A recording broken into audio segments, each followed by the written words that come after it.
Afin de devenir lui-même président d'un pays, ces deux hommes décident de fonder leur propre nation en haute mer. Ils commencent par tirer des tubes d'acier creux jusqu'à l'emplacement choisi, à l'aide d'un petit bateau. Maurizio grimpe alors sur l'extrémité d'un pilier, on ouvre le couvercle et l'eau de mer entre. Le tube commence à s'enfoncer lentement. Une fois le premier pilier solidement planté au fond de la mer, les autres sont installés de la même manière. Après plusieurs mois d'efforts, une plateforme de 400 mètres carrés émerge enfin au-dessus de la surface. Même si l'ensemble paraît encore rudimentaire, c'est déjà le tout premier pas vers la fondation d'un pays. Giorgio fait ensuite venir des ouvriers pour forer et trouver de l'eau douce. Mais tout ne se déroule pas aussi facilement. Leur activité attire l'attention des gardes-côtes italiens qui ne peuvent cependant rien faire car l'endroit se situe en eau internationale et n'appartient pas à l'Italie. Très vite, le problème de l'eau potable est résolu. Euphorique, Giorgio décide de passer une nuit inoubliable sur place. Baigné par la lumière de la lune, caressé par la brise marine, en buvant une eau légèrement salée, tout cela a le goût de la liberté. Mais la météo en mer change brutalement. À l'instant, tout est calme. L'instant d'après, le vent se déchaîne. Même le seul parasol servant d'abri est emporté. Heureusement, la plateforme est suffisamment solide pour résister aux vagues. Après la tempête, il accueille son tout premier citoyen, un ingénieur en bâtiment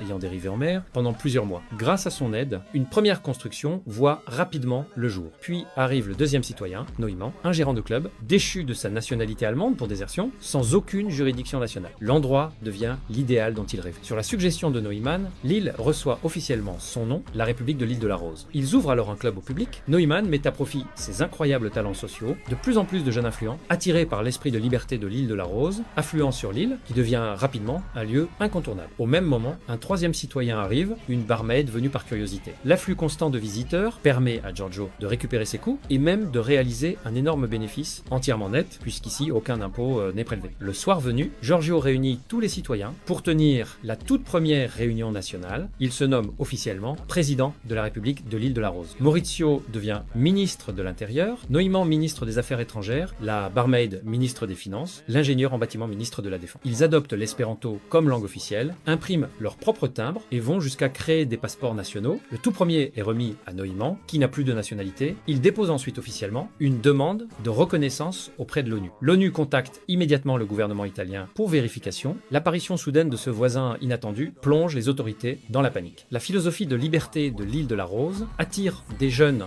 du monde entier. Certains demandent même à renoncer à leur nationalité pour rejoindre la République de l'île de la Rose. Face à une pile de demandes de renonciation, le gouvernement italien est humilié et furieux. Le Premier ministre ordonne au ministre de l'Intérieur d'utiliser tous les moyens nécessaires pour régler ce problème immédiatement. Le gouvernement italien envoie alors des agents en mission d'enquête sur l'île de la Rose.